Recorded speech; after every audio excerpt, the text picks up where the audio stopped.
إن الحمد لله نحمده ونستعينه ونستغفره ونؤمن به ونتوكل عليه ونعوذ بالله من شرور أنفسنا ومن سيئات أعمالنا من يهده الله فلا مضل له ومن يضلله فلا هادي له ونشهد أن لا إله إلا الله وحده لا شريك له ونشهد أن محمدا عبده ورسوله أما بعد فإن خير الحديث كتاب الله وخير الهدي هدي محمد صلى الله عليه وسلم وشر الأمور محدثاتها وكل محدثة بدعة وكل بدعة ضلالة وكل ضلالة في النار فأعوذ بالله من الشيطان الرجيم بسم الله الرحمن الرحيم فإذا قضيتم مناسككم فاذكروا الله كذكركم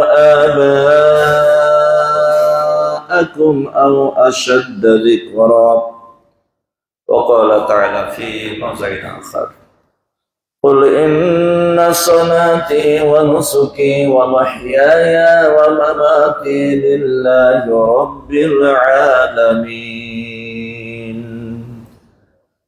الحمد لله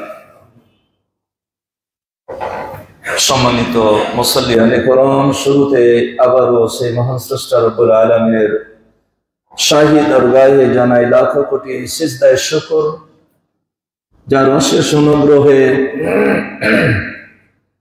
নানান ব্যস্ততাকে পরিত্যাগ করে আমরা জুমার সালাত আদায় করার লক্ষ্যে মসজিদে উপস্থিত হওয়ার তৌফিক পেয়েছি এবং যার অশেষ মেহেরবানিতে হজ ব্রত পালন করে আমরা বাংলাদেশে এসে প্রথম খুতবা দেওয়ার জন্য আপনাদের সামনে দণ্ডায়মান হতে পেরেছি তাই আল্লাহ রাব্বুল আলামিনের শুকরিয়া স্বরূপ আবারও আমরা বলি আলহামদুলিল্লাহ দরুদ এবং সালাম বর্ষিত হোক বিশ্বনবী মুহাম্মদ সাল্লাল্লাহু আলাইহি ওয়াসাল্লামের প্রতি যার আদর্শ ছাড়া নাজাত অনিশ্চিত সাথে সাথে পৃথিবীর তামাম মুসলিম মুসলিমাত মুমিন মুমিনাত যারা বেঁচে আছি এবং যারা আমরা চিরবিদায় গ্রহণ করেছি তাদের উপর আল্লাহর করুণা ধারা বর্ষিত হোক আমরা বলি আমিন সম্মানিত মুসল্লিয়ানে کرام বর্তমান পরিস্থিতি আপনারা অনেকে জানেন শুধু বাংলাদেশে না বাংলাদেশ বহির্বিশ্বেও বহু জায়গাতে বিভিন্ন রকমের রোগ বালাই ছড়িয়ে পড়েছে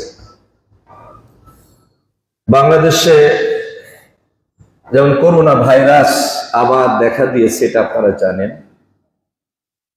তারপরে এখন যে জ্বর শুরু হয়েছে এটা একটা ভাইরাস জনিত জ্বর ডেঙ্গু তো আছেই তাই শুরুতেই আপনাদের একটু আমি দৃষ্টি আকর্ষণ করলাম যে আমাদেরকে সচেতন হতে হবে সব বিষয়ে পরিষ্কার পরিচ্ছন্ন মাস্ক ব্যবহার দুনিয়াবি চিকিৎসা যেগুলা ইসলামের সাথে সাংঘর্ষিক নয় সব চিকিৎসাই আপনি নিতে পারবেন সাথে সাথে আল্লাহ রাব্বুল আলামিনের পক্ষ থেকে রাসূলের পক্ষ থেকে যে দোয়া দরুদ বিপদ আপদ থেকে অসুখ বালাই মুসিবত থেকে বাঁচার জন্য যে দোয়া সেই দোয়াটাও সব সময় আপনাকে চর্চা করতে হবে আল্লাহর কাছে ফরিয়াদ জানাতে হবে চিকিৎসাও নিতে হবে চিকিৎসা তো দুই রকমের একটা হচ্ছে বৈষয়িক দুনিয়াবি চিকিৎসা ডাক্তারি চিকিৎসা আর একটা হচ্ছে আল্লাহ রাব্বুল আলামিনের দেওয়া বিশ্বনবী মুহাম্মদ সাল্লাল্লাহু আলাইহি সাল্লামের দেওয়ার চিকিৎসা করতে হবে, আল্লাহর কাছে তওবা করতে হবে, আল্লাহর কাছে ভুলের জন্য কান্নাকাটি করতে হবে, অপরাধের জন্য কান্নাকাটি করতে হবে, নিজেকে সংশোধিত হতে হবে, পরিবারটাকে সংশোধন করতে হবে। কারণ আপনার পাপের কারণেও আপনার পরিবারের ক্ষতি হতে পারে, আপনার পরিবারের পাপের কারণেও আপনার ক্ষতি হতে পারে। অতএব আপনি শুধু 5 ওয়াক্ত সালাত আদায় করবেন আর পরিবারের দিকে আপনি খেয়াল করবেন না, তারা ঠিক মতো সালাত আদায় করে না, ঠিক মতো পর্দা করে না, এটা যদি হয় তাহলে আল্লাহর কাছে কেঁদে কেটেও কোনো লাভ হবে না। পরিবর্তন হতে হবে, সংশোধন হতে হবে, আল্লাহর কাছে তাওবা করতে হবে, কোনার জন্য ক্ষমা চাইতে হবে, আর আল্লাহর কাছে বালা মুসিবত বিপদ থেকে হেফাজত কামনা করতে হবে, আল্লাহর কাছে হেফাজত চাইতে হবে আল্লাহ যেন, কারণ হেফাজতের মালিক একমাত্র আল্লাহ রাব্বুল আলামিন। সম্মানিত উপস্থিতি,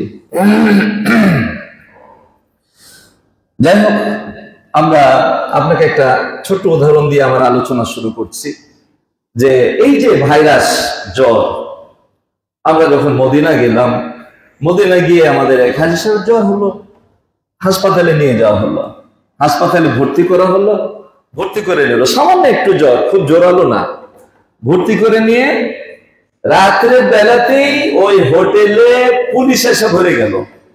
ধরো নাকি যে ভাইরাস জ্বরে আক্রান্ত হয়েছে এটা অত্যন্ত ছোঁয়াচে, ঠিক আছে? তো এই ছোঁয়াচে রোগের কারণে হাসপাতাল থেকে তথ্য নিয়ে থানাতে ফোন দিয়েছে, থানা থেকে পুলিশ আসছে ওই হোটেলে যে তাড়াতাড়ি ওই রুমে যারা আছে তাদেরকে বের করে আর এক রুমে দেওয়া হোক, আর রুমের সব বিছানাপত্র বের করে নিয়ে ওষুধ মেরে আবার রুমটাকে পরিষ্কার করা হোক। এই হচ্ছে ঘটনা। শেষে আমরা 10 দিন মদিনায় থাকলাম, মদিনায় থাকার পরেও তাকে ছাড় দিল না।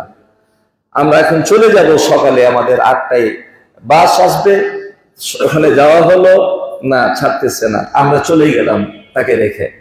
যে তারা পরবর্তীতে এটা আলহামদুলিল্লাহ যারা ইহরাম করে হজ ব্রত পালন করার উদ্দেশ্যে আল্লাহর ঘরে যায়, মক্কা মদিনাতে যায়, এদের মর্যাদা, এদের মূল্যায়ন সৌদি সরকারের কাছে এত বেশি, এত বেশি। কোন ব্যক্তি যদি শুধু শ্বাস প্রশ্বাসটা বের হয় হজ করতে গিয়ে, আক্রান্ত হয়ে গেছে, অসুস্থ, যে হাঁটতে পারে না, চলতে পারে না, কোনো সেন্স নাই, কিন্তু শ্বাস প্রশ্বাস আছে, একেও হেলিকপ্টারে করে নিয়ে গিয়ে আরাফার ময়দানে নামিয়ে হজ ব্রত পালন করাবে। আল্লাহ, এদের এত ইজ্জত, হাজিদের এত খুশি কেন? যে এরা হচ্ছে আল্লাহর মেহমান। এটা কোন দেশের প্রধানমন্ত্রী আর প্রেসিডেন্টের মেহমান না, তাই না? এটা হচ্ছে সবচাইতে যিনি মালিক, যিনি মালিক আল মুলক, যিনি সমস্ত পৃথিবীর বাদশাহী তার হাতে, এটা তার মেহমান। তাই তো আরাফার খুতবাতে বাদশাহ যিনি খুতবা দেন তাকে বলে দেন যে আমার পক্ষ থেকে আপনি একটু বলে দিয়েন যে আপনারা আসছেন, এত সংখ্যক লোক, আল্লাহর মেহমান, আপনাদের যে ইজ্জত, যে সম্মান, যে মর্যাদা, যে ব্যবস্থাপনা গ্রহণ করা দরকার আমি পারিনি, আমি অপারক, পারতেছি না, এই জন্য আমাকে যেন ক্ষমা করে দেওয়া হয়। আল্লাহু আকবার। বাদশা ক্ষমা চাই হাজিদের কাছে যে আল্লাহর মেহমানের কি ইজ্জত সেখানে। আমাদের এক ভাই বিকেলে হঠাৎ করে একটু খারাপ লাগছে, মক্কাতে এমার্জেন্সিতে গেছে, ভর্তি করে নিয়েছে। 5 দিন রাখার পরে আব্দুল্লাহ কিং, এটা তো এমার্জেন্সি, এখানে সব চিকিৎসা হয় না, শুধু এমার্জেন্সি, কিং আব্দুল্লাহ হাসপাতালে নিয়ে গিয়ে তার যেদিন নিয়ে যায় সেদিনই তাকে 3টা রিং পরিয়েছে। আল্লাহু আকবার। তো 3টা রিং। আপনি একটা চিন্তা করবেন যে সৌদি আরবের চিকিৎসার প্রযুক্তি হচ্ছে পুরো আমেরিকার প্রযুক্তি। সমস্ত সরকারি হাসপাতালগুলোতে যে চিকিৎসার প্রযুক্তি পুরোটাই আমেরিকার প্রযুক্তি। তো দেখেন, আল্লাহ তাকে হজও করালেন আবার চিকিৎসাও করালেন। এই 3টা রিং যদি আমেরিকায় দিয়ে করাতে হতো 20 লাখ টাকা খরচ হতো, কিন্তু সম্পূর্ণ ফ্রি। যত বড়ই আপনার অসুখ হোক না কেন, পুরো ফ্রি। এই ইজ্জত আল্লাহর মেহমানদের জন্য সৌদি সরকার দিয়ে থাকেন। আলহামদুলিল্লাহ। এই সৌদিকে আবার অনেকে পছন্দ করে না, সৌদির নাম শুনলে তাদের অ্যালার্জি বেড়ে যায়। নাউজুবিল্লাহ। যেখান থেকে ইসলামের উৎপত্তি, অনেকে বলতে দ্বিধা করে না যে সৌদি আরবের এই ইমামেরা নাকি শরীয়ত বুঝে না। নাউজুবিল্লাহ। নাউজুবিল্লাহ বলবেন না? নাউজুবিল্লাহ। যেখান থেকে ইসলামের আবির্ভাব এবং গোটা পৃথিবী থেকে একদিন ইসলাম বিদায় হয়ে ওই মক্কা মদিনাতে গিয়ে আশ্রয় নেবে। যেমনি সাপ সারাদিন ঘোরাঘুরির পরে সন্ধ্যার সময় গর্তে আশ্রয় নেয়,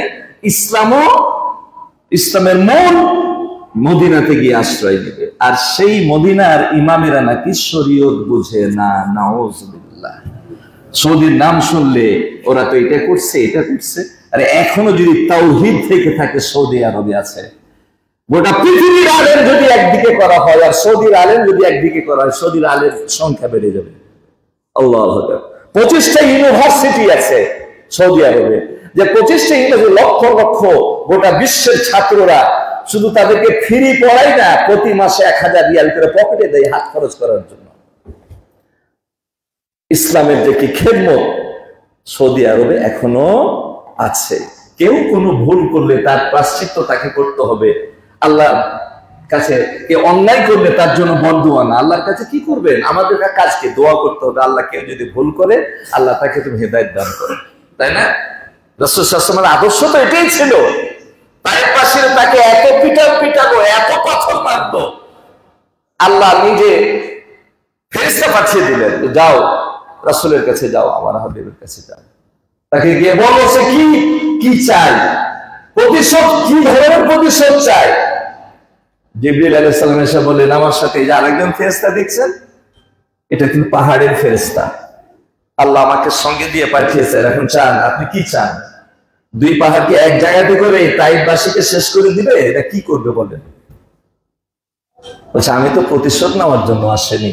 তিনি হাত তুলে দোয়া করেন, আল্লাহুম্মা হাদি কওমি ফাইন্নাহুম লা ইয়ালামুন। হে আল্লাহ, আমার এই জাতি বুঝতে পারিনি, আমাকে চিনতে পারেনি, আল্লাহ তাদেরকে তুমি হেদায়েত দান করো। তো হেদায়েত দান না করে উল্টা আমরা কি উল্টা পাল্টা কথাবার্তা বলি, তার দিনের ঠিক নাই, ইসলামের ঠিক নাই, রাসূলের সুন্নাহকে পছন্দ করতে পারে না, আবার সৌদি আরবের নাম শুনলে এনার্জি শুরু হয়ে যায়। আল্লাহ তাদেরকে হেদায়েত দান করুক, আল্লাহ যেন বুঝ শক্তি দান করুক। সম্মানিত উপস্থিতি, আসুন আমরা হজব্রত পালন করে অনেকে আসি, এখন অনেকে বেশিরভাগই আসেনি। আমরা প্রথম দিকে গেছি, প্রথম দিকে চলে আসছি, অনেকে এখনো বাকি আছে।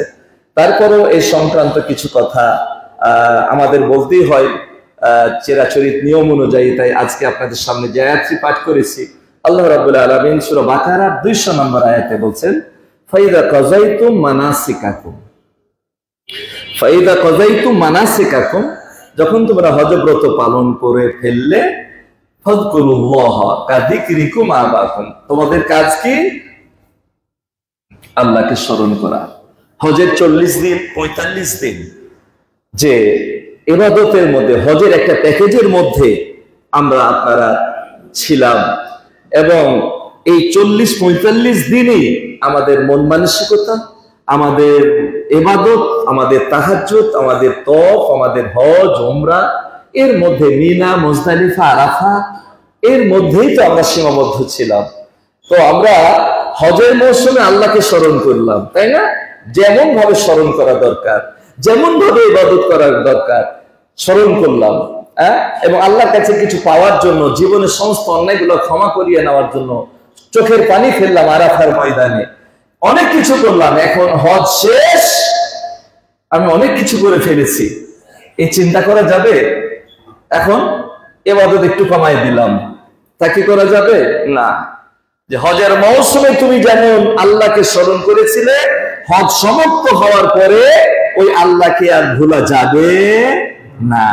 সব সময় সে আল্লাহকে হজের মৌসুমের মতো বাকি জীবনেও তোমাকে স্মরণ করতে হবে। আল্লাহু আকবার। ওই যুগেও হজ হতো, আবু জেহেলেরাও হজ করতো, কিন্তু ঠিক আছে। তো তারা রাসূলের আবির্ভাবের আগে তারা হজ পালন করার পরে হজ যখন সমাপ্ত হয়ে যেত তখন তারা সব একটা মেলার মতো একটা গোল টেবিল করত, একটা মজমা তৈরি করত। মজমা তৈরি করে হজ তো করে ফেলেছি, বিরাট একটা কিছু করে ফেলেছি, এখন গাল গল্প শুরু করতো। দেখেন না, অনেকে আছে গাল গল্প শুরু করে, গাল গল্প শুরু করতো। আর গাল গল্পের মধ্যে তাদের পিতৃপুরুষদের মানে অহংকার, আমার বাবা কি করেছে, ওর বাবা কি করেছে, আমার বাবা এই করেছে, এই সব গাল গল্প করত। মানে পূর্বপুরুষদের বাপ দাদাদের কে কি করেছে এই অহংকারের কথা গাল গল্প শুরু করে দিত তারা। আল্লাহ রাব্বুল আলামিন যখন রাসূল পাঠালেন তখন তাদের এই পরিবেশটাকে বললেন যে না, এটা তোমাদের করা ঠিক হচ্ছে না। এই পরিবেশটাকে উৎখাত করার জন্য এবং এই পরিবেশটাকে পরিবর্তন করার জন্য আয়াত নাযিল করে দিলেন যে যখন তোমরা হজ সমাপ্ত করবে তখন তোমরা কি করবে, ওই যে হজ করতে গিয়ে যে আল্লাহকে স্মরণ করেছিলে ওই আল্লাহর স্মরণটাই তোমাদের থাকতে হবে। এই পিতৃপুরুষের অহংকারমূলক কথাবার্তা, আমার বংশ কি করলো আর তোমার বাপ দাদা কি করলো, এই কথা বলার কোনো সুযোগ নাই। আল্লাহকে স্মরণ করবে,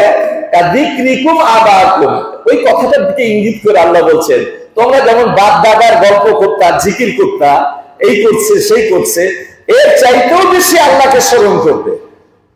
আল্লাহ, সম্মানিত উপস্থিতি, আসলে আমরা অনেকেই মনে করি যে হজটা একটা প্যাকেজ, নামাজ যেমন পড়ি, রুকু সিজদা যেটা পড়লাম কিছু বুঝলাম কি বুঝলাম না, আসলে আমাদের তো এটাই হচ্ছে বেশি।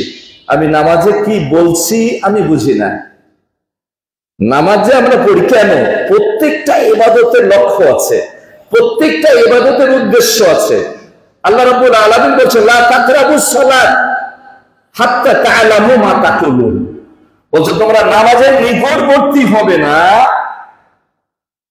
ও আনতুম সুকারা, যখন তোমরা নেশাগ্রস্ত হয়ে থাকবে, হাত্তা তা'লামু মা তাকুলুন, যতক্ষণ না তোমরা কি বলছো তা না বুঝো।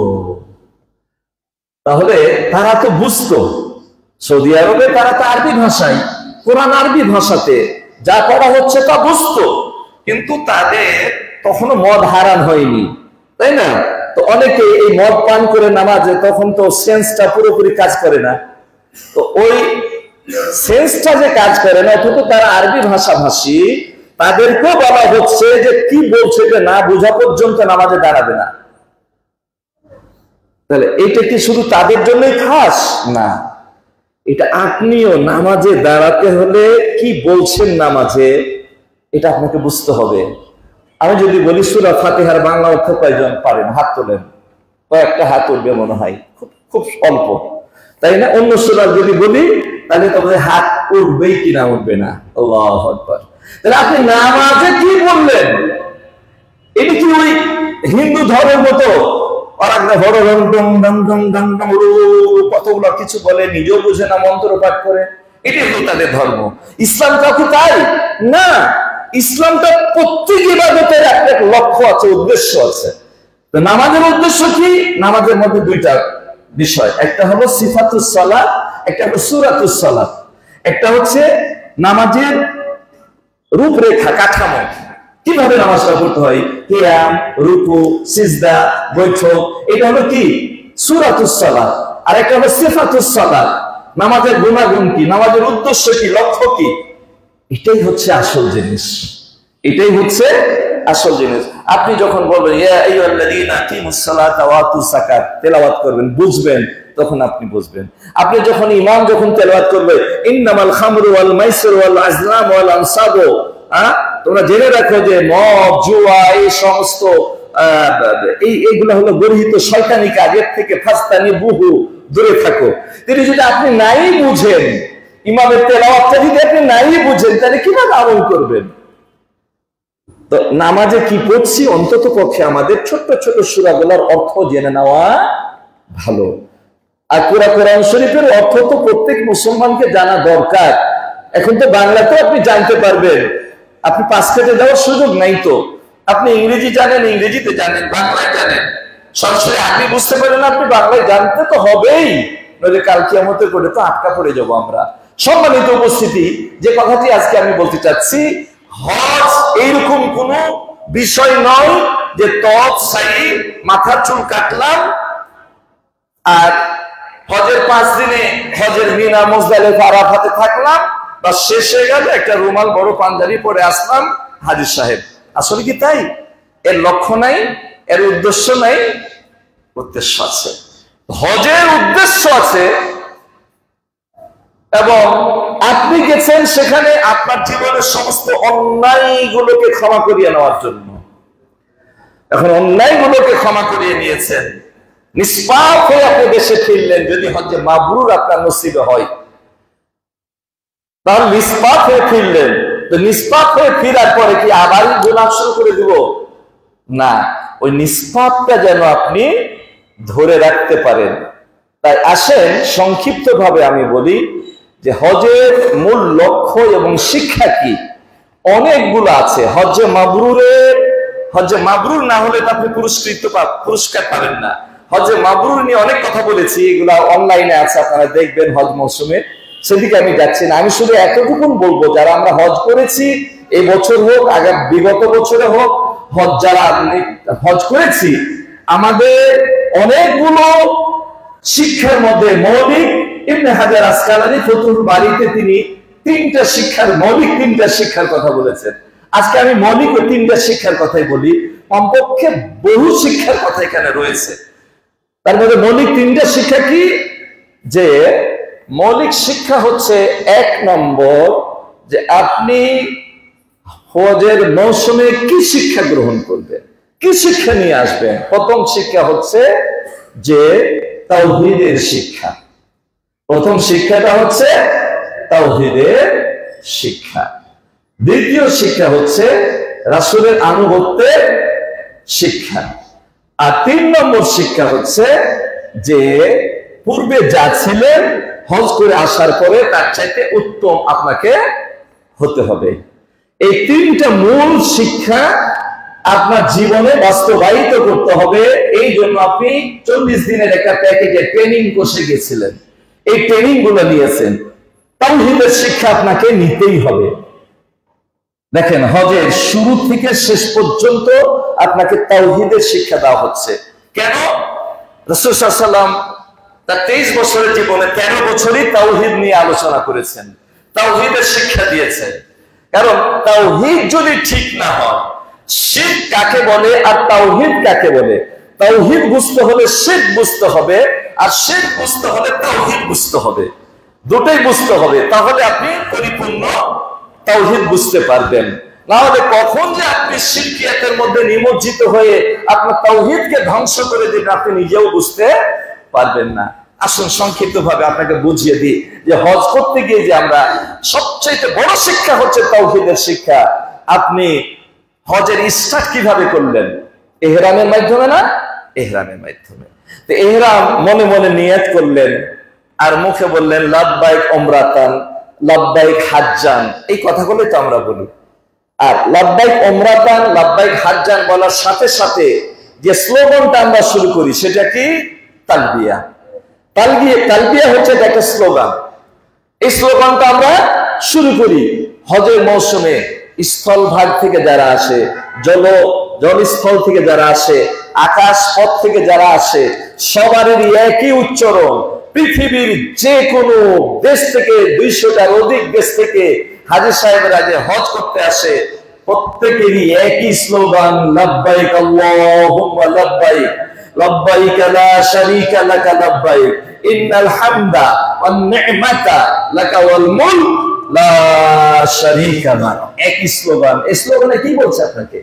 এটা আপনার জানতে হবে না, শিখতে হবে না। এই পুরো স্লোগানটাই হচ্ছে তাওহীদের স্লোগান। পুরো স্লোগানটাই হচ্ছে তাওহীদের স্লোগান। একবারে তালা ঘরে যাওয়া পর্যন্ত আপনার মুখ থেকে এই স্লোগানই উচ্চারণ করতে হবে। এবং বলা হচ্ছে আফজালুল হাজ্জে আল আজ্জ ওয়াল ফাজ্জ, বলছে সবচাইতে উত্তম হজ হচ্ছে যে যত বেশি কুরবানি করতে পারবে আর যত বেশি তাকবীর জোরে পাঠ করতে হবে। রাসূল বলেন আতানি জিবরিল, জিবরিল আলাইহিস সালাম আসলেন আর বললেন মুর আসহাবাকা তোমার সাহাবীদেরকে বলো, আপনার সাহাবীদেরকে বলেন যে আইয়ারফাউ তাকবীরাতাহু, আইয়ারফাউ তালবিয়া, তারা যেন এই তালবিয়াটা জোরে জোরে চিৎকার দিয়ে দিয়ে বলে আল্লাহু আকবার। জিবরিল এসে রাসূলকে এই নির্দেশ দিয়ে গেলেন। কেন? এর মধ্যে পুরোটাই হচ্ছে কি? তাওহীদের শিক্ষা। আল্লাহ তোমার আনুগত্য করার জন্য আমি হাজির হয়েছি। লাব্বাইক আল্লাহুম্মা লাব্বাইক লা শারীকা লাকা লাব্বাইক। আল্লাহ বলছেন আমার আনুগত্য করবে, কোন রকম শিরক নাই তো? পীর পূজা, মাজার পূজা, কবর পূজা, কত রকমের পূজা, কত রকমের শিরক, এগুলো নাই তো? তখন বলছে লা শারীকা লাক, শিরককে কবর দিয়ে তারপরে তোমার কাছে আসছে। কারণ আপনার ইবাদতে যদি একটু শিরক ঢুকে যায়, তা আপনার যতই সালাত আদায় করেন, যতই আপনি সাদাকা দেন, যতই আপনি যাকাত আদায় করেন, যতই আপনি সিয়াম পালন করেন, যদি একটু শিরক ঢুকে যায়, যদি আকীদা নষ্ট হয়ে যায়, তাহলে আপনার কোনো ইবাদত আল্লাহর দরবারে কবুল হবে না। এটাই সবচাইতে গুরুত্বপূর্ণ বিষয় যে আপনাকে তাওহীদ জানতে হবে আর শিরক বর্জন করতে হবে। এরপরে দেখেন, এবার বলছে কি ইন্নাল হামদা, আমরা তো প্রশংসা, মানুষেরও প্রশংসা করি, তাই না? আর যদি মেম্বার চেয়ারম্যান একটু ক্ষমতাশীল হয়, তাহলে পাম দিতে দিতে প্রশংসা করতে করতে একবার আসমানে ঠেকিয়ে দিই। এই তালবিয়াতে বলছে ইন্নাল হামদা, কারো কোনো প্রশংসা চলবে না, প্রশংসা একমাত্র আল্লাহ। একজন মুসলিম প্রশংসা করবে শুধুমাত্র কেবলমাত্র আল্লাহর প্রশংসা, দুনিয়ার কারো প্রশংসা চলবে না। নেমাতা, পৃথিবীতে যত নিয়ামত সবই তার, লাকা ওয়াল মুলক, এবং রাজত্ব তার। কি তাওহীদের ঘোষণা নাই? এর মধ্যে তাওহীদের প্রশিক্ষণ নাই? তাহলে হজের মূল শিক্ষা হচ্ছে তাওহীদ। এবার আপনি চলে গেলেন, কোথায় গেলেন? কাবা ঘরে, মক্কায় চলে গেলেন, হোটেলে মাল সামানা রেখে এবার তালবিয়া চলছে, কিন্তু কাবা ঘরে যাওয়া পর্যন্ত তালবিয়া চলবে। এবার কাবা ঘরে গিয়ে প্রথম কাজ কি? তফসিল করতে হবে, তাই না? তো তফের স্টার্টিংটা কি বলে শুরু করেন? বিসমিল্লাহি আল্লাহু আকবার। কার ঘোষণা দিলেন? তাওহীদের না? এই যে আপনাকে তাওহীদ শেখাচ্ছে যে দেখো বান্দা, কোন সময়তে অন্য কাউকে বড় মনে করিও না। তোমার হজের পুরো মৌসুমটাতেই একমাত্র মালিক, একমাত্র বড়ত্ব কার? আল্লাহ রাব্বুল আলামিন। বিসমিল্লাহে, ওই আল্লাহর নাম নিয়ে আমি শুরু করছি, যিনি মহান। এই যে তাওহীদের শিক্ষা, তাই না? এবার আপনি সাফা মারওয়াতে চলে গেলেন, তওয়াফ শেষ হয়ে গেল। আচ্ছা, তওয়াফ শেষ হয়ে গেল, রুকনে ইয়ামানি থেকে আপনার হাজরে আসওয়াদ পর্যন্ত কি দোয়া করতে হয়? রব্বানা আতিনা ফিদ দুনিয়া হাসানাতাও ওয়া ফিল আখিরাতি হাসানাতাও ওয়া কিনা আযাবান্নার। রব্বানা আতিনা, এখানে কি শিক্ষা? আমরা কি করে চিন্তা করি? না, চিন্তা করি না, এই জন্য তো আসর হয় না। এইখানেও আপনাকে শিক্ষা দেওয়া হচ্ছে যে যদি কিছু চাইতে হয়, সেটা রবের কাছেই চাইতে হবে। তাওহীদের শিক্ষা নেই, অন্যের কাছে চাওয়াটাই শিরক। তাহলে আপনাকে আমি আগেই বলেছি, তাওহীদ বুঝতে হলে শিরক বুঝতে হবে, শিরক বুঝতে হলে তাওহীদ বুঝতে হবে। তো আমি শুরুতেই তাওহীদের ঘোষণা দিলাম, আল্লাহ এক, আল্লাহু আকবার, আল্লাহ মহান। দিয়ে আল্লাহ বখিল না, ফকিরও না, আমার আল্লাহ হচ্ছে সবচেয়ে বড় ধনী। আপনাকে মুসলিম, আপনাকে দুনিয়াতে ফকির বানিয়ে রাখবে আর পরকালে খালি জান্নাতের আশ্বাস দিবে, এই গরিব আল্লাহ আমার না। একজন মুসলিম সে দুনিয়াতে রাজত্ব করবে আর পরকালেও রাজত্ব করবে, জান্নাতুল ফেরদৌস তার জায়গা হবে, তাই না? তাই বলছে চাইবা কার কাছে? খাজা বাবার কাছে, মাজারের কাছে। ব্যবসার জন্য খাজা বাবার কাছে দৌড়াও, ভোটে পাস করার জন্য খাজা বাবার কাছে দৌড়াও, সন্তানের জন্য খাজা বাবার কাছে যেতে না। হজ একটা ট্রেনিং কোর্স। আপনাকে কোথায় চাইতে হবে শুরুতেই আপনাকে বলে দিচ্ছে, রবের কাছে সবকিছু চাও, আর জাহান্নাম থেকে মুক্তিও চাইতে হবে রবের কাছে। এবার হয়ে গেল, তফ শেষ না? এবার কি করবেন? সাইতে যাবেন। ইন্নাস সাফা ওয়াল মারওয়াতা মিন শাইরিল্লাহ। সাফাতে গিয়ে কি বলবেন? সাফা থেকে প্রথম কাজ কি আপনার? কেবলামুখী হবেন, হাতটা তুলবেন, আল্লাহু আকবার আল্লাহু আকবার আল্লাহু আকবার। কি হচ্ছে? তাওহীদের ঘোষণা হচ্ছে না এটা? আল্লাহ মহান, এটা কিসের ঘোষণা? তাওহীদের ঘোষণা। আমি কি বলেছি? প্রত্যেকটা জায়গাতে তাওহীদের প্রশিক্ষণ দেওয়া হয়েছে এই হজের পুরো প্যাকেজটার মধ্যে। কি বললেন? 3 বার আল্লাহু আকবার, তারপরে কি বলছেন? লা ইলাহা ইল্লাল্লাহু ওয়াহদাহু লা শারীকা লাহু লাহুল মুলকু ওয়া লাহুল হামদু ওয়া হুয়া আলা কুল্লি শাইইন কাদির। পুরোটাই তাওহীদ। দেখেন না, পুরোটাই তাওহীদ, তাই না? আল্লাহু আকবার। এরপরে তফসাই শেষ। সাফাতে যা করলেন মারওয়াতেও ওই একই তাওহীদের ঘোষণা। আচ্ছা, এবার চুল কাটলেন। চুল কাটার মধ্যে কি শিক্ষা আছে? বলে আল্লাহ, এটা তো চুলটাও তো তোমার নিয়ামত, তাই না? কিন্তু তোমার নির্দেশের কাছে এই চুল নিয়ে আমরা কত ফ্যাশন করি, কিন্তু তোমার নির্দেশ যে কাজ করলে তুমি খুশি হও, তখন আমি আর ফ্যাশনের দিকে খেয়াল করব না, তোমার নির্দেশটাই বড়। কারণ তুমি ওয়াহদাহু লা শারীক, তুমি এক। এখানে তাওহীদের শিক্ষা যে তুমি বলেছো তোমার কারণে আমি চুলকে কেটে ফেলে দিলাম। আল্লাহু আকবার। চুল নিয়ে গর্ব করি। এখানে অহংকারকেও কবর দেওয়ার একটা প্রশিক্ষণ আসে, সুযোগ হলে বলছি। আচ্ছা, এই যে হয়ে গেল, ধরেন এবার আপনি নামাজ পড়ছেন, এই তওয়াফ করছেন, সাই করছেন, তার ইবাদত। এবার হজের 5 দিন।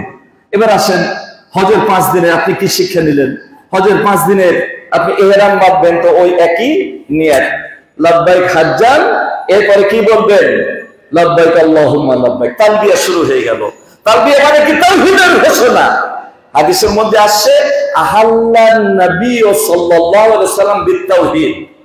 এই যে তালবিয়ার মাধ্যমে যে ইহরাম বাঁধলেন, এই কথাটা হাদিসের মধ্যে এইভাবে এসেছে, রাসূল ইহরাম বাঁধলেন এবং তালবিয়া পাঠ করতেছেন, তাওহীদের তালবিয়া পাঠ করতেছেন, আহাল্লাল্লাহু নবী সাল্লাল্লাহু আলাইহি ওয়াসাল্লাম বিতাওহীদ। তবে তালবিয়াটাকে তাওহীদ বলে ঘোষণা করা হচ্ছে, কারণ পুরো তালবিয়াটার মধ্যে তাওহীদের প্রশিক্ষণ। এরপর আপনি চলে গেলেন মিনাতে। মিনাতেও ওই আল্লাহর কি নির্দেশনা অনুযায়ী আপনি প্রথমে একদিন থাকবেন, 5 ওয়াক্ত সালাত আদায় করবেন, আপন আপন ওক্তে কসর করে, আপন আপন ওক্তে কসর করে। মিনাতে কিন্তু জমা নেই, তাই না? এরপর আপনি আরাফাতে যাবেন। আরাফাতে গিয়ে আপনার সূর্য ঢোলার পরে কি প্রথম কাজ? কি? আজান, ইকামত। প্রথমে 2 রাকাত যোহর, তারপরে ইকামত 2 রাকাত আসর, জামআন ও কাসরান। এখানে বলা হচ্ছে জামআন ও কাসরান, 2 ওয়াক্তের নামাজকে জমা এবং কসর করতে হবে। এটা রাসূল সাল্লাল্লাহু আলাইহি ওয়াসাল্লাম এইভাবে আমাদের শিক্ষা দিয়েছেন।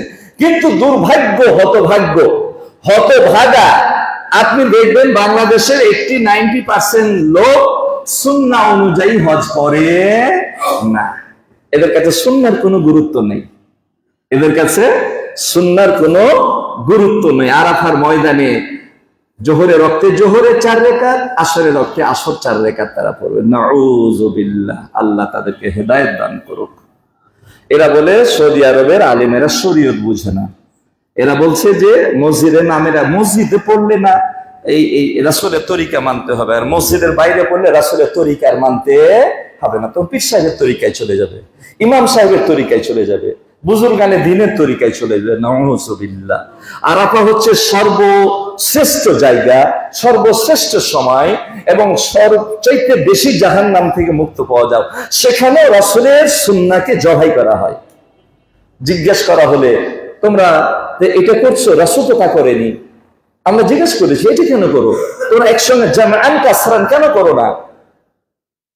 তো বলছে যে আমাদের মসজিদের ইমাম সাহেব এইভাবে বলছে। আজাদ মসজিদের ইমাম সাহেব এইভাবে বলছে, অমুক মসজিদের আমার ইমাম সাহেব, পীর সাহেব এইভাবে বলছে। নাউযুবিল্লাহ। ওই আরে রাসূলের চাইতে তোমার ইমাম সাহেব বড় না রাসূল বড়? তুমি কার কথা শুনবা? তোমার ইমাম সাহেবের কথা শুনবা না রাসূলের কথা শুনবা? তখন আর কোনো উত্তর নাই। নাউযুবিল্লাহ। একজনের সুন্নাহ অনুযায়ী হজ হয় না। আপনারা শুকরিয়া আদায় করেন, আলহামদুলিল্লাহ। শুধু আপনাদেরকে মুসলমান করেনি, আল্লাহ রাব্বুল আলামিন বহু ভ্রষ্টতা থেকে আপনাদেরকে হেফাজত করেছে। দ্বীনের নামেও ভ্রষ্টতা, দিনের নামেও কি ভ্রষ্টতা, তরিকার কোনো শেষ নাই। এই তরিকার, ভ্রষ্টতার, পীর আর মাজার, এই সমস্ত যত রকমের শিরক বিদআত থেকে আপনাদেরকে আল্লাহ হেফাজত করেছেন, বংশবাসীকে হেফাজত করেছেন, আমাদেরকে আল্লাহ হেফাজত করেছেন, আলহামদুলিল্লাহ। নাসিরউদ্দিন আলবানী শুধু হজের ব্যাপারে একটা বই লিখেছে, ছোট্ট বই, আমার আরবিটাও আছে বাংলাটাও আছে। তাতে 176টা বেদাত লিখেছে। আর একটা বেদাত যদি হজের মধ্যে চালু হয়ে যায়, 173টা লাগবে না, 173টার মধ্যে একটা বেদাত যদি ঢুকে যায়, হজটা শেষ। যে ইবাদতে একটা বেদাত ঢুকে যাবে, হজটা শেষ। দেখেন ওরা কত জায়গাতে যে বেদাত করে। ওরা ইহরাম বাঁধাটা শুরু হলো বেদাত দিয়ে, ইহরাম বাঁধাটাই শুরু হলো বেদাত দিয়ে। তারপরে হজ যে তওয়াফ শুরু করবে, আমরা বলি কি বিসমিল্লাহ আল্লাহু আকবার, তাই না? আর ওরা কি বলে? বিসমিল্লাহ আল্লাহু আকবার ওয়ালিল্লাহিল হামদ। আচ্ছা, ওয়ালিল্লাহিল হামদ এই অর্থটা তো সুন্দর, কিন্তু এটা রাসূল একটু কম বুঝতেন, রাসূলের চেয়ে এরা বেশি বুঝে বিষয়টা, তাই না? রাসূলের চেয়ে এরা একটু বেশি, দুই কদম একটু বেশি বুঝে। রাসূল যদি বুঝতেন তাহলে লাগাই দিতেন ওয়ালিল্লাহিল হামদ। রাসূল আসলে একটু কম বুঝতেন, নাউযুবিল্লাহ নাউযুবিল্লাহ। শুধু কি তাই, প্রত্যেকটা চক্করে আলাদা আলাদা বেদাতি দোয়া তৈরি করে নিয়েছে। ওর এক চক্কর শেষ হয়ে গেছে, কিন্তু দোয়া শেষ হয়নি, ভর্তি আছে। কথা বলছেন? বেদাতি দোয়া সাফাতে, মারওয়াতে, সাইর সময়তে, তওয়াফের সময়তে, এই সমস্ত বেদাতি দোয়াগুলা তারা করে। তারপরে আপনাকে দুই একটা ধরিয়ে দিচ্ছি, এই যে রব্বানা আতিনা ফিদ দুনিয়া হাসানা, কোথায় কি থেকে রুকনে ইয়ামানি থেকে হাজরে আসওয়াদ পর্যন্ত। আচ্ছা, ভালো কথা, তারা এটাই পারো, রব্বানা আতিনা ফিদ দুনিয়া হাসানাতাও ওয়া ফিল আখিরাতি হাসানাতাও ওয়া কিনা আযাবান নার ওয়াদখিলনা মা'আল আবরার। এটা কি আয়াত? আয়াতের সাথে তোমার বানোয়াটি দোয়া লাগিয়ে দিলা। সবাইকে দেখবেন এই দোয়াটা, ওয়াদখিলনা মা'আল আবরার ইয়া আজিজ ইয়া গফফার ইয়া আরহামার রাহিমিন, শেষ। বেদাত। কোরআনের সাথে, কোরআন যতটুকু বলেছে ওইটুকুনি বলতে হবে। কোরআনের সাথে আপনার মতো আপনি তার সুর মিলিয়ে বলতে পারেন না, যেন মনে হচ্ছে এটা কোরআনেরই আয়াত। নাউযুবিল্লাহ। যে পর্যন্ত রাসূল বলেছেন ওই পর্যন্তই। ওয়াদখিলনা মা'আল আবরার, এটা রাসূল বলেননি, রাসূলের কোন সাহাবীও বলেননি। ইয়া আজিজ ইয়া গফফার ইয়া আরহামার রাহিমিন। কেন? তোমরা কি রাসূলের চেয়ে বেশি বুঝে ফেলেছো?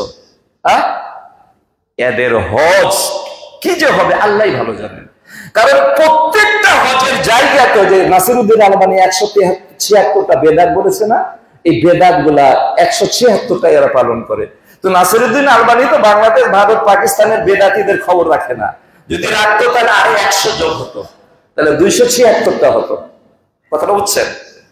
আল্লাহ শুকরিয়া যে আমার বংশবাসীকে, আমাদেরকে আলহামদুলিল্লাহ তাওহীদের উপরে, রাসূলের সহিহ সুন্নাহর উপরে এবং আল্লাহর নির্দেশনা, আল্লাহর কোরআন আর রাসূলের ফরমান, ক্বালা আল্লাহ ওয়া ক্বালা রাসূল, এই দুইয়ের ভিত্তিতে আমাদেরকে আল্লাহ কবুল করেছেন। আমরা বলি আলহামদুলিল্লাহ। তাদের জন্য আমরা দোয়া করি আল্লাহ তাদেরকে বুঝ দান করেন, আমিন। তাদের হজগুলো যেন আল্লাহ কবুল করেন। এই বুঝ, এই নিয়ম কানুন, এই পদ্ধতি, রাসূলের সুন্নাহ তরিকাতে যেন তারা হজ করতে পারে, এই তৌফিক যেন আল্লাহ তাদেরকে দান করেন। এদিকে তো সময় কখন পার হয়ে গেছে আমি খেয়ালই করিনি। যাই হোক, পরবর্তীতে আরো শিক্ষাগুলো বলা হবে। তাহলে প্রথম শিক্ষা হচ্ছে, খালি আরেকটা বলে দিই, আরাফার ময়দানে সর্বশ্রেষ্ঠ জায়গা না, আরাফার সর্বশ্রেষ্ঠ দোয়া কি? আর দোয়াও আফজালুদ দোয়াও ইয়াউমে আরাফা। বলছে পুরো হজের মৌসুমের মধ্যে আরাফার দোয়াটা হচ্ছে সবচেয়ে উত্তম দোয়া। এই উত্তম দোয়াতে কি বলা হয়? লা ইলাহা ইল্লাল্লাহু ওয়াহদাহু লা শারীকা লাহু লাহুল মুলকু ওয়া লাহুল হামদু ওয়া হুয়া আলা কুল্লি শাইইন কাদির। এটাই হচ্ছে সবচেয়ে উত্তম। রাসূল বলেন, আমি এবং আমার পূর্বের সমস্ত নবীগণ এই একই দোয়া পাঠ করতেন। কখন? যোহর আসর একসঙ্গে পড়ে নিয়েছেন, মাগরিব পর্যন্ত এই দোয়া চলবে। আর এই দোয়ার মধ্যে কি? পুরোটাই তাওহীদের শিক্ষা। তাহলে কি আপনি বুঝতে পারলেন পুরো হজের প্যাকেজটাই আপনাকে তাওহীদ কিভাবে শিক্ষা দিচ্ছে? আল্লাহ রাব্বুল আলামিন যেন আমাদের কবুল করেন। আজকে আর কথা নয়, কখন কখন সময় চলে গেছে, আমি খেয়ালই করিনি কথা বলতে আছে, এই জন্য আপনারা কষ্ট নিয়েন না। আমিও অসুস্থ, দোয়া করবেন আল্লাহ রাব্বুল আলামিন যেন আমাদের হেফাজত করেন। আর পরিশেষে আরেকটা কথা বলি, যে কথাটা আমি শুরুতে বলেছি, অনেকে আসেননি, করোনা, এই যে ডেঙ্গু, এই যে ভাইরাস, জ্বর, প্রত্যেকটাই খারাপ এবং এই কারণে প্রকোপে মানুষ মারা যাচ্ছে। অলরেডি করোনার প্রকোপে বাংলাদেশে মানুষ মারা যাওয়া শুরু হয়েছে। অতএব সাবধানে থাকবেন। সরকারও বোধহয় সম্ভবত ঘোষণা করেছেন, আমি দেখিনি, আমার ভাই বললেন যে মাস্ক পরার কথা, এখন থেকে এটা শুরু করা দরকার। আমি আগেই বলেছি যে ইসলামের সাথে সাংঘর্ষিক না এরকম সব ব্যবস্থাপনা দুনিয়ারও ব্যবস্থাপনা নিতে পারবে না। আল্লাহর পক্ষ থেকে, রাসূলের পক্ষ থেকে ব্যবস্থাপনাও আপনাকে গ্রহণ করতে হবে, আর আল্লাহর কাছে ক্ষমা চাইতে হবে, তওবা করতে হবে, নিজেকে শুধরাতে হবে, পরিবারকে শুধরাতে হবে। আল্লাহ পাক যেন তৌফিক দান করেন, আমিন।